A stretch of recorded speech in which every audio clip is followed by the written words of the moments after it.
नमस्कार, सर्वांचं खूप मनापासून स्वागत. प्रत्येक वेळेस भरलेली रेसिपी करतो आपण वांग्याची, पण आज आपण मस्त असं अगदी घोटलेलं डाळ वांग बनवले. चवीला अप्रतिम लागतं. अगदी मोजक्या साहित्यामध्ये बनवून तयार होतं. बनवायला खूप सोपं आहे आणि चवीला मात्र खूप अप्रतिम लागतं. तर त्यासाठी आपल्याला 3 वांगी घ्यायचे आहेत आणि 1 टोमॅटो घ्यायचा आहे. आपल्याला याच्यासाठी ना वांगी छान अशी थोडीशी मोठी घ्यायची आहेत बघा, गुबगुबीत वांगी घ्यायची आहेत, एकदम लहान नको. पाण्यामध्ये थोडंसं मीठ टाकून घ्यायचं आणि याच्यामध्ये वांग्याच्या फोडी करून घ्यायच्यात. आपल्याला मोठ्या मोठ्या केल्या तरी चालतात. छान असं पाण्यामध्ये मिक्स करून घ्यायचं. नंतर कुकरमध्ये आपल्याला 1 पाव कप मूग डाळ घ्यायची आहे. स्वच्छ धुवून त्याच्यामध्ये टाकून घेतली आहे मी. त्यामध्ये आपला जो टोमॅटो होता ना, तो कट करून टाकायचा आहे. त्यामध्ये ज्या आपण वांग्याच्या फोडी करून घेतल्या होत्या त्यासुद्धा टाकून घ्यायच्या. तूर डाळसुद्धा तुम्ही वापरू शकता मूग डाळीऐवजी. 2 वाटी पाणी टाकून घ्यायचं. वांगा आपलं बुडेल इतपतच पाणी टाकून घ्यायचं. थोडीशी हळद टाकून घ्यायची आणि अगदी पाव चमचा हिंग टाकून घ्यायचं. मिक्स करून घ्यायचं आणि याच्या ना 3 ते 4 शिट्ट्या करून घ्यायच्यात आपल्याला. मीडियम गॅसवरती करून घ्यायच्या म्हणजे वांगं डाळ व्यवस्थित शिजलं जातं. 4 शिट्ट्या करून घेतल्यात मी मीडियम गॅसवरती. आता हे व्यवस्थित आपल्याला सगळं घोटून घ्यायचं आहे.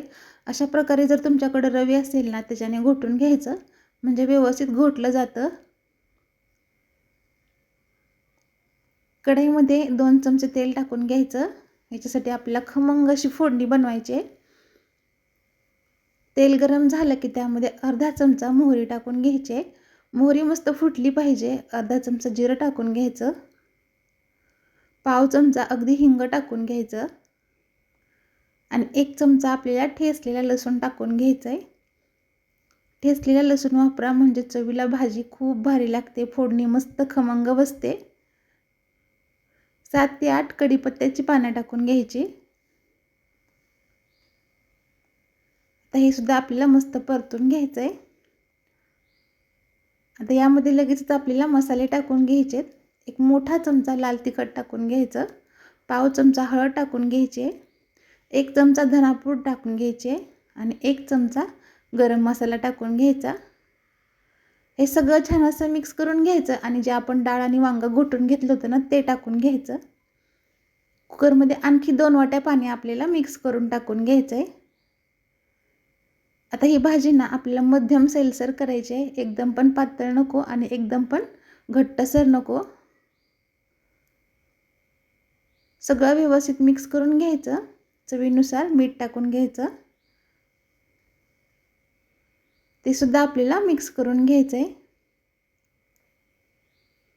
आता एक 4 ते 5 मिनिट आपल्याला भाजी शिजवून घ्यायची आहे. नंतर शेवटी एक आपल्याला मिनिटभर राहिला असताना ना ह्याच्यामध्ये मॅगी मसाला टाकून घ्यायचा.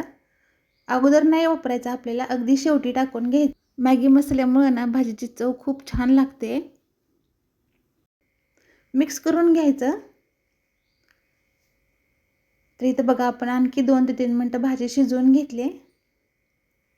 मस्त अशी आपली एकसारखी घोटलेल्या डाळ वांग्याची भाजी तयार झाली आहे बघा.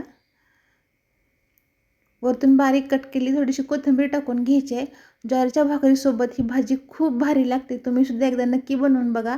साहित्यसुद्धा अगदी कमी लागतं आणि बनवायला सुद्धा खूप सोपी आहे. तुम्ही सुद्धा नक्की ट्राय करून बघा. आणि तुम्हाला व्हिडिओ आवडला असेल तर व्हिडिओला प्लीज एक लाईक करा, शेअर करा आणि चॅनलला सबस्क्राईब करायला सुद्धा विसरू नका. तुम्हाला ही सिंपल अशी रेसिपी कशी वाटली ते सुद्धा नक्कीच कमेंट करून सांगा.